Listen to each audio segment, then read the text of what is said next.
Ei, hola, bon dia. Com pot ser que segueixi viu? Cago en dena. No. Em diràs, ho podries haver previst. Sí, però és que tinc tantes ganes que es moria. Però no, sembla que... O sigui, quan en Bertolt hi ha anat, quan ha sortit del seu amagatall, ha anat cap allà així espantat, el mira, el toca i diu: oh, està viu. No! Però si està destrossat, m'entens? Com pot seguir viu? No és que la seva consciència s'ha dispersat per tot el cos del tità. Vale. No tinc cap altre remei que acceptar-ho.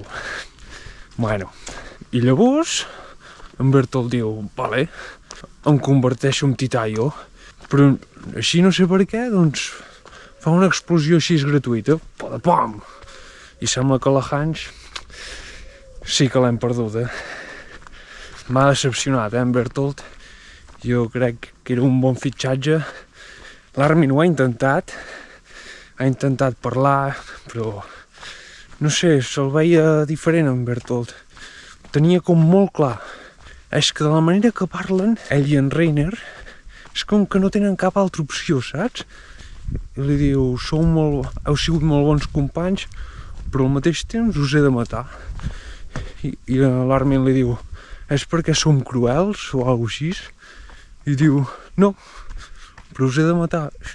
El dia que descobreixi què hi ha darrere d'en Reiner i en Bertolt que fa que actuïn com actuïn, fliparé.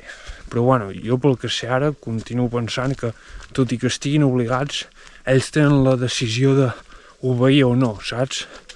I mira, i s'ha vist què va passar amb en Marco, l'amic d'en Jan, que va morir tràgicament sense que ningú sàpiga com. Mare meva, que trist. Sent en Reiner i en Bertolt parlant dels seus plans, saps? I l'abandonen així sense cap mena d'arma ni res davant d'un tità. Que trist. I m'ha fet una ràbia en Reiner quan comença així a plorar dient: per què un tità està menjant en Marco? Nano, ets més fals, nano?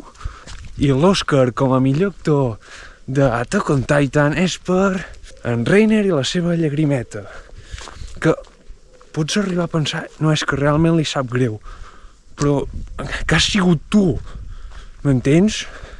I la tercera tassa era l'orangutitan, vull dir, que s'entén completament. Jo ja m'havia muntat una teoria no sé què. No. Ara el problema gros que tenim és el tità colossal, en Bertolt, nano. No sé què en farem, perquè aviam, sí, l'Eren es pot convertir en tità, però és bastant petit en comparació, saps? El que està clar és que en Reiner encara no s'ha recuperat, per tant, nanos, espavileu, destrosseu-lo ja i acabem-ho aquí. Millor un tità que dos, saps què vull dir? Aviam què passa. Ens veiem al següent episodi. Vagi bé.